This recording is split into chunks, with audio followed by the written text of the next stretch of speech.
10 million barrel, इतना कच्चा तेल रूस हर दिन निकालता है। मतलब भारत की पूरी रोजाना तेल खपत से लगभग दोगुना। लेकिन आज दुनिया के तीसरे सबसे बड़े तेल उत्पादक देश में पेट्रोल का संकट खड़ा हो गया है। और इस मुश्किल वक्त में मदद पता है उसकी किसने की? उसके सबसे भरोसेमंद दोस्त भारत ने। आइए आपको विस्तार से पूरी कहानी में बताती हूँ। सबसे पहले समझते हैं कि आखिर ऐसा क्या हुआ कि दुनिया का सबसे बड़ा तेल उत्पादक देश रूस भारत से पेट्रोल खरीदने पर मजबूर हो गया।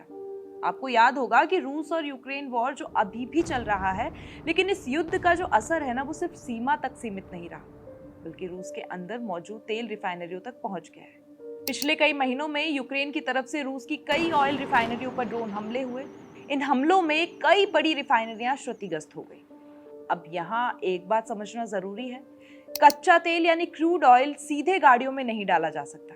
सबसे पहले इसे रिफाइनरी में प्रोसेस किया जाता है और तभी इससे पेट्रोल, डीजल, एविएशन फ्यूल और दूसरे उत्पाद जो हैं वो बनते हैं।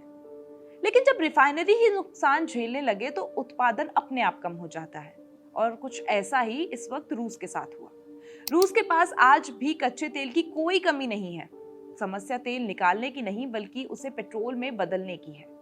रिपोर्ट्स के मुताबिक कई रिफाइनरियां पूरी क्षमता से काम नहीं कर पा रही। कुछ जगहों पर सेकेंडरी प्रोसेसिंग यूनिट भी खराब हो चुकी है, यानी वो यूनिट्स जो पेट्रोल जैसी हाई क्वालिटी फ्यूल को तैयार करती है। इन मशीनों को ठीक करना आसान नहीं होता। इनमें इस्तेमाल होने वाले उपकरण बेहद खास होते हैं। इन्हें बनने और लगाने में कई महीने लग जाते हैं और यही वजह है कि रूस में पेट्रोल का उत्पादन लगातार कम हुआ और इसका असर अब आम लोगों पर भी दिखाई देने लगा। कई इलाकों में पेट्रोल की सप्लाई प्रभावित हुई। कुछ जगहों पर पेट्रोल पंपों पर लंबी लाइन लगने लगी। मीडिया रिपोर्ट्स के मुताबिक फ्यूल बचाने के लिए सरकारी स्तर पर भी कदम उठाने पड़े और कुछ सरकारी कर्मचारियों के लिए वर्क फ्रॉम होम जैसी व्यवस्था अपनाने की सलाह भी दी गई। अब सवाल उठता है कि इस समय पर रूस ने क्या किया।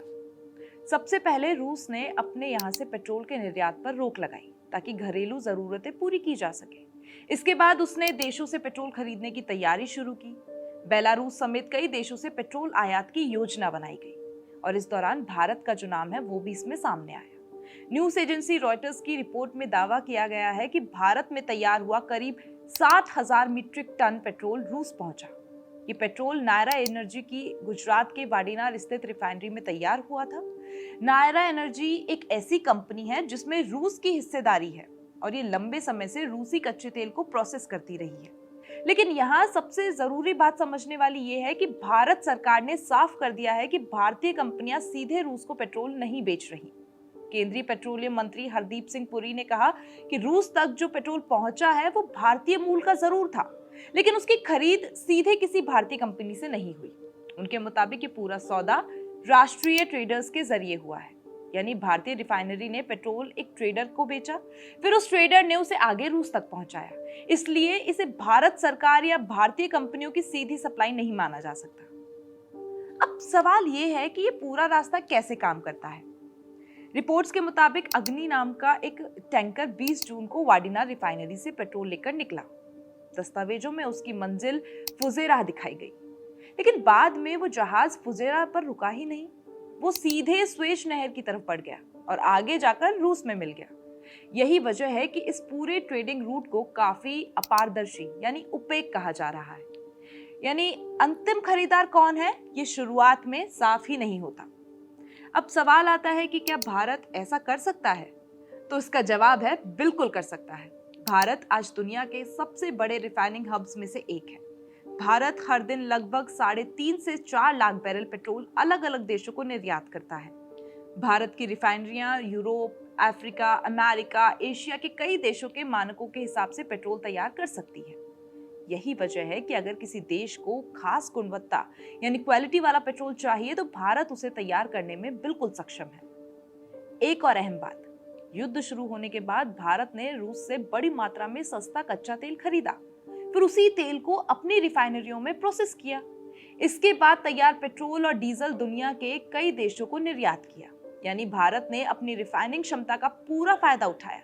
इससे भारत को आर्थिक लाभ भी हुआ और वो वैश्विक ऊर्जा बाजार में पहले से ज्यादा मजबूत खिलाड़ी बनकर उभरा। अब ये समझते हैं कि क्या इसका असर भारत पर पड़ेगा?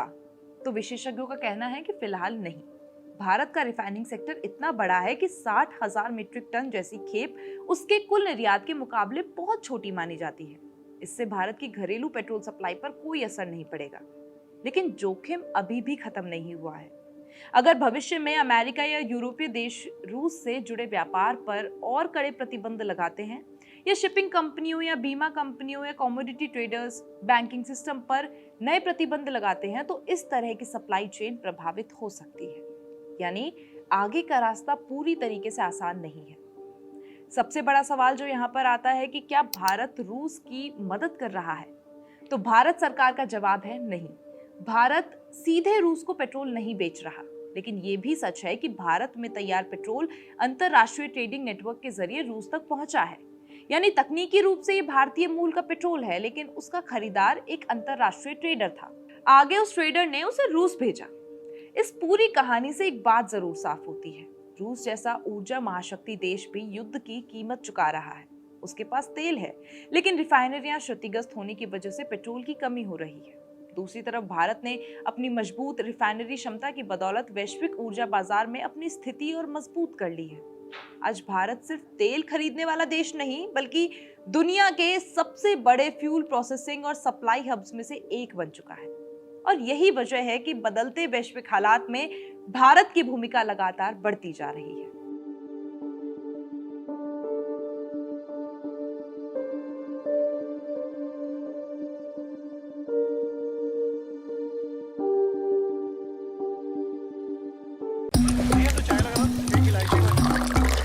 यहाँ ताजा खबर के साथ हर दिन की शुरुआत कड़क है। आमने सामने बैठ रखते हैं बात पूरे दम से, आराम से। चर्चा होती है बेधड़क। यहाँ किस्से कहानियों में बोल सरल और अंदाज बेहद कड़क मिलता है। जीने में एक तेवर है जो आता है सही ज्ञान, जानकारी और उससे कमाई कड़क नोट से।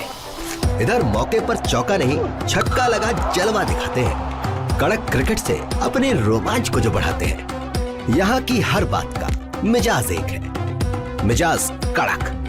आपका अपना YouTube चैनल कड़क लाइव बेधड़क।